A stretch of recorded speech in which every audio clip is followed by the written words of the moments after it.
Today we're making a water tornado experiment. We need a connector, some lamp oil, 2 bottles, and some water in them. Here's the connector. First, fill a bottle to around this much. Then put on the connector.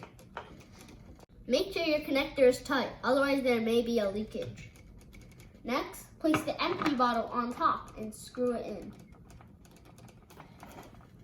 It's very important that you keep the bottle with water on the bottom, otherwise it will definitely leak when you try to screw it on from the top. Take a guess. How fast do you think the water will go down if I turn it upside down?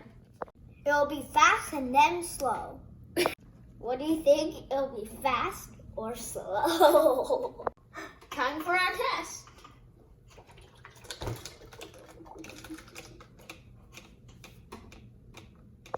The water is now barely dripping down because in the bottle below there is air, and air and the water push against each other, making it in this choke point, making the water very slowly drip down. To make the water go down faster, you move it in a circular motion. Like so.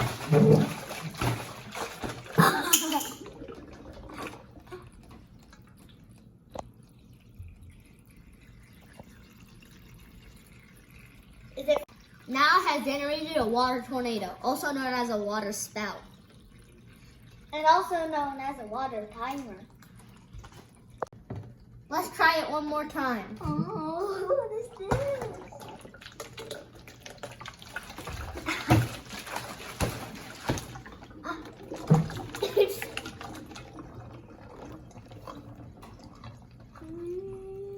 As you can see, it made another air water tornado.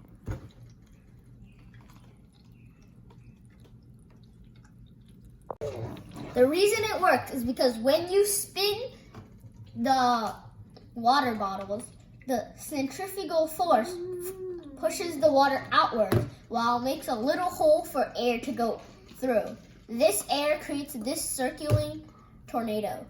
Right now we're making a color tornado. You can use lamp oil or you can use food coloring. Now we're adding the lamp oil.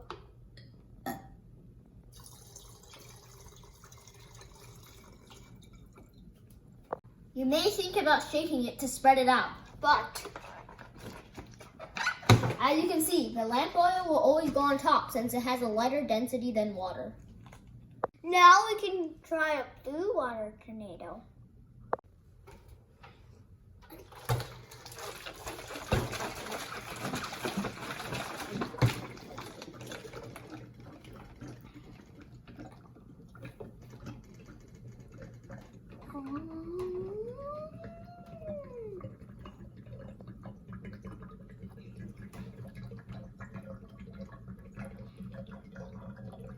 Let's try one more time.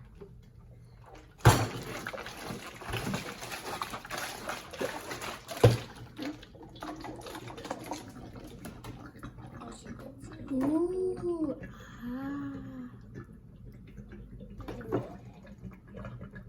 Cut it.